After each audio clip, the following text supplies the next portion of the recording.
You count the ways your profession has grown, the minutes you've spent putting in so that some praise would spill back your way. You count the bodies that cross paths with yours, the ones that send a meager text, the many that sit alongside you at dusk as baseball practice consumes the evening. You tally your vacations to parts of the world only seen by lavish eyes, cities with culture richer than gold, islands with cuisine more lush than the Garden of Eden. You count each one methodically as if each number adds up to perfection. The more the better, the greater the sum, the higher on the totem pole. I count the physical steps required to feed my children, the enumerated moments needed for my legs to withhold their stance so that I can bathe my body and tend to my needs. I tally visits to my children's school, events I am physically able to be present for, the moments and hours I can fool my body into pretending it is physically capable. And from counting these necessities, I have learned that counting in our society can be dangerous, like a smoldering fire unattended in the night. We are constantly bombarded with the idea that more people, more things, more greed will bring more joy, more prosperity. So I ask, what should be of me?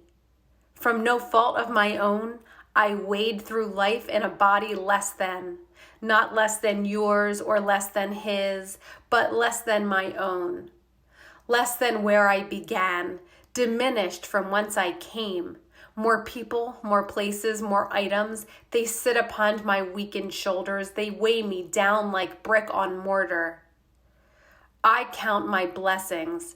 I count what cannot be enumerated, the wind, the fields of flowers, and the bright evening sky during a snowfall. I count the moments that calm my heartbeat, the people that enable me to have these moments, the accomplishments that bring me to these very places. And so as someone who has been forced to slow down, I ask one question of this fast-paced, overly hungry world. Can we stop counting? Can we stop piling up commitments as if they bring self-worth?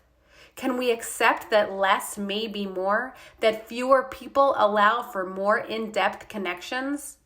That disability does not equal inability to be fulfilled without the power to pile up an enormous, never-ending list? You count items as if life were an extension of your childhood math class.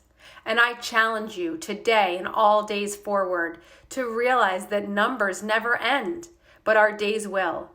And when they do, you'll realize that not everything counted. It doesn't all add up to greatness. In fact, it's comforting to know that it may not require all that much after all.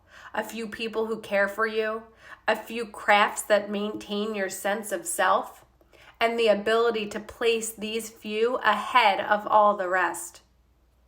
So when your days draw to a close, you will have depth, you will have contentment, it will have all mattered.